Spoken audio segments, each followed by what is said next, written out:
تو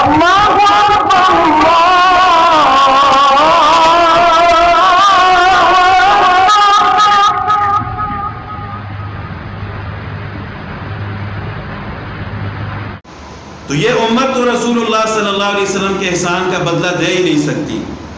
لیکن اس کے باوجود آپ علیہ الصلوۃ والسلام نے ایک دفعہ عام مجمع میں اعلان فرمایا کہ کوئی ایسا شخص ہے جس کا میں نے حق کھایا ہو، جس پر میں نے ظلم کیا ہو، وہ آج مجھ سے بدلہ لے سکتا ہے، تاکہ میں اللہ کے سامنے پاک صاف ہو کر حاضر ہوں۔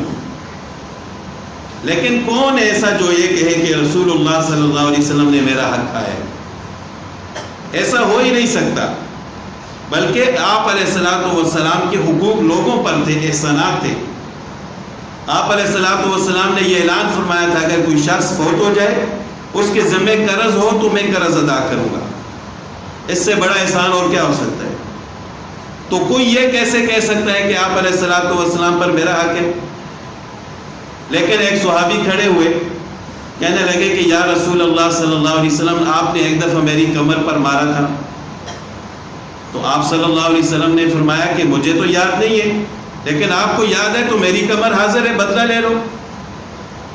تو کہنے لگے کہ یا رسول اللہ صلی اللہ علیہ وسلم، جب آپ نے مجھے مارا تھا تو میری کمر ننگی تھی، تو میں اسی حالت میں بدلہ لینا چاہتا ہوں۔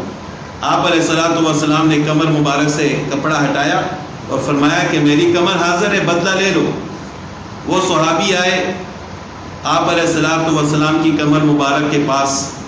اور مہر نبوت پر بوسہ دیا اور کہنے لگے کہ یا رسول اللہ صلی اللہ علیہ وسلم، آپ نے میرے اوپر کبھی بھی ظلم نہیں کیا، میں صرف مہر نبوت کو بوسہ دینا چاہتا تھا۔ مہر نبوت آپ علیہ الصلوۃ والسلام کی پیٹھ مبارک پر دل کے بالکل پچھلی جانب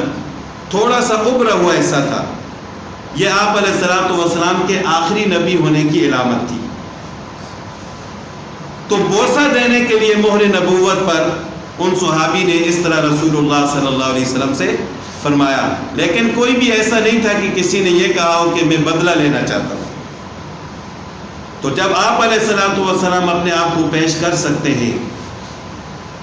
کہ جن کے احسانات ہیں امت پر، تو ہم سے تو غلطی کوتاہیاں ہوتی رہتی ہیں، ہمیں بھی اپنے مسلمان بھائیوں سے معافی مانگنی چاہیے۔